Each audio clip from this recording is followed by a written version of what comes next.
নমস্কার, কেমন আছেন সবাই? আজ প্রায় বিকেল 5টা, সাড়ে 5টা বাজবে। আমি এখন ছাদে গিয়ে একটু কাজ আছে, ছাদে গাছগুলোর জন্য একটু খাবার দেবো, সেই হিসাবে ব্যবস্থা করতে হবে। এদিকে ওর দাদু হচ্ছে আঙুর নিয়ে এসেছিলো কিছুটা, আমি কিছুটা ধুয়ে নিয়ে ওর ছেলেকে দিয়ে দেবো, আর কিছুটা হচ্ছে যে মেয়ে আসলে টিউশন থেকে ওকে দিয়ে দেবো, আর কিছুটা ফ্রিজে আছে, অন্য একদিন খাবে এখন। ওকে দিয়ে দিলাম, ওকে বললাম তুই বসে বসে এখানে খা, আমি তাহলে ছাদে যাই, আমার একটু কাজ আছে সেরে আসি, কেন একটু পরেই আবার সন্ধ্যা হয়ে যাবে। ও বললো দাঁড়াও, আমিও যাবো তোমার সাথে।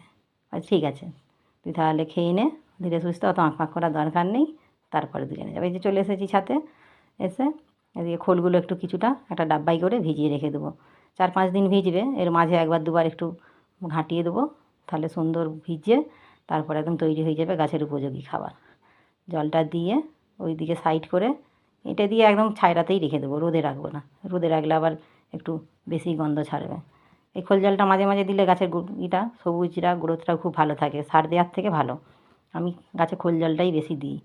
এদিকে গেঁদা গাছগুলো শুকিয়ে গেছে, গেঁদা গাছগুলো তুলে দেবো, তুলে দিয়ে এতে অন্য কোনো গাছ লাগাবো। এত শক্ত শিকড়গুলো, টানা যাচ্ছে না সহজে, জোর লাগছে প্রচুর, পুরো শিকড়ে মাটি একবারে ভর্তি হয়ে গেছে। এই মাটিতে আর গাছ লাগালে হবে না, ওই মাটিগুলোকে আবার ঢেলে নতুন করে চেলে দিয়ে ওই মাটির সাথেই কিছুটা গোবর সার মিশিয়ে মাটিটা হালকা হয়ে যাবে, তখন গাছটা লাগালে আবার গাছটা ভালো হবে। দেখুন এত শিকড় হয়েছে মাটিতে। ভিডিওটা কেমন লাগলো অবশ্যই জানাবেন, একটা কমেন্ট করবেন, লাইক করবেন, আর যদি ভালো লাগে একটু শেয়ার করে দেবেন। ধন্যবাদ ভিডিওটা দেখার জন্য। আসি তাহলে, দেখা হবে অন্য কোনো ভিডিওতে। ভালো থাকুন, সুস্থ থাকুন, এইটুকুনি বলার ছিল আমার।